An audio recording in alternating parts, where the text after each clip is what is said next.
U teškoj saobraćajnoj nesreći nedaleko od graničnog prelaza Evzoni u Grčkoj poginulo je 3 turista iz Niša, a 1 lakše povređen.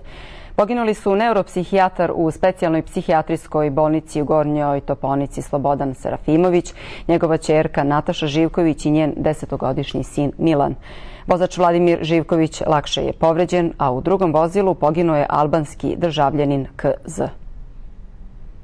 Iz ovog stana u centru Niša dr. Serafimović i porodice njegove 2 ćerke u 2 automobila krenuli su juče rano izjutra. Nekoliko sati kasnije na samom ulasku u Grčku kod graničnog prelaza Evzoni dogodila se nesreća. Auto u kome su bili turisti iz Niša nezvanično je neko udario od pozadi pa je došlo do čeonog sudara sa vozilom iz suprotnog pravca.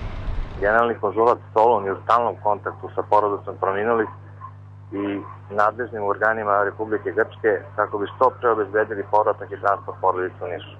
Stanje Vladimira, koji se nalazi u bolnici, je sasvim korektno. Nekih novih informacija vezano za istragu koju vodi policija, koju očekujemo uskoro, za sada nemamo preliminarnih informacija vezano za to.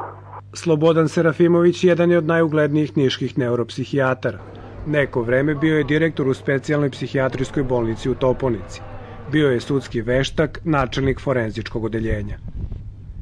Ja dugo radim u ovoj bolnici, ali mi je jutros bilo najteže da napravim vizitu na odeljenju na kome ne radi dr. Serafimović. Ali muk, neverica i suze naših pacijentkinja zapravo govore o razmerama ove tragedije. Na njegovom radnom stolu kolege ostavljaju cveće. Komšije iz zgrade sa nevericom slušaju vesti iz Grčke. Celu familiju sam znao. I jednu i drugu ćerku, ženu, njega, svako dan se viđamo, unuke, su kupovali novine kod mene. Stvarno je strašna stvar što se to desilo, jer je izuzetno dobar čovjek i veliki stručnjak kao prvo.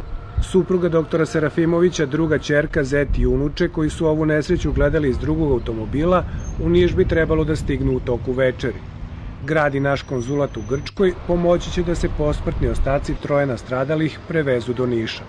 Na osnovu ranijih iskustava za to će trebati najmanje 48 sati.